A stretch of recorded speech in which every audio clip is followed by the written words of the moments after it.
Hey guys, continuing our videos, Exhortation to Philosophy text by Iamblichus, chapter 6. This is the next element in that chapter.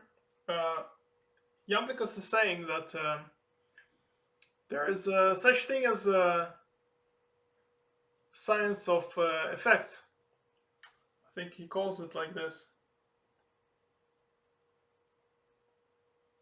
Yeah, basically I'll rephrase it in my own words, not exactly his words, because I forgot exactly the words he uses. But a lot of it is exactly what he's saying, basically. So he's saying that basically a lot of the people are focused on studying the physical effects of things. Let's say, the way I understand it, he means, let's say, a person studying science of some kind, be it biology or whatever, physics or anything. Or even just generally, they're being good at something, some kind of other science. And they're studying that. And he says, to really excel at that science, you have to know a science which is higher, a greater science than it. And this is the philosophical knowledge. Because that will give you the causes and principles which influence the physical knowledge, the physical science that you're studying. And so this way, your knowledge will be directed in a certain way. This is how I understand it. Because as we remember, there's one principle, one cause, and it creates lots of other effects in the lower realities. To truly understand a science that you're involved with, you need to know the philosophy, you need to know the higher causes and principles, and the highest ones. And he gives an example of analogy of discourse. He says, to be able to understand discourse, we have to understand what it is made up of, which are the syllables.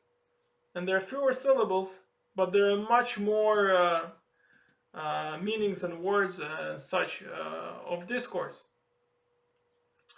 So this is how he explains it.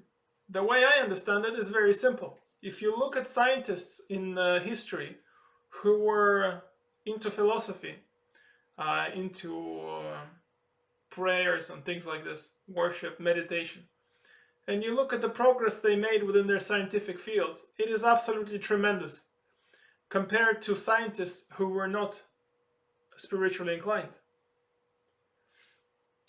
Because the scientists who were spiritually inclined, the way they were thinking was very different to other scientists. They made groundbreaking progress. Even if we consider, for example, mathematicians, I forgot what his name is, Ramatadanuchan or something. I don't remember his name. His whole life was devoted to God. He was constantly worshiping God. And he said, I think in in his biography, he says even deities and divinities came and gave him the mathematical discoveries that he later revealed to the world.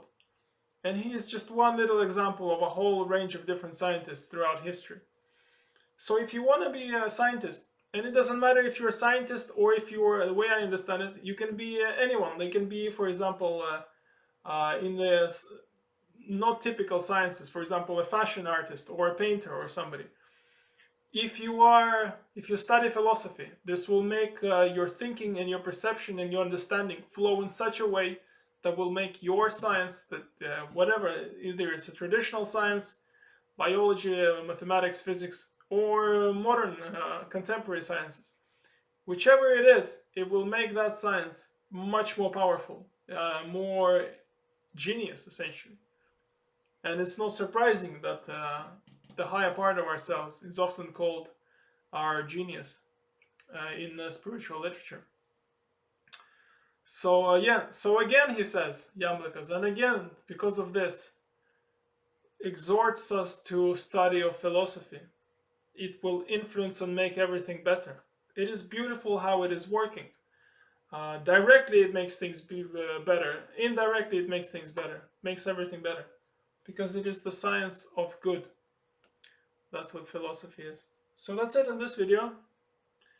In the next video, we'll talk about the end of this chapter, I guess, because he sums everything up in this chapter in a very beautiful way. So we'll probably do that. Thank you. All the best. Have a good day.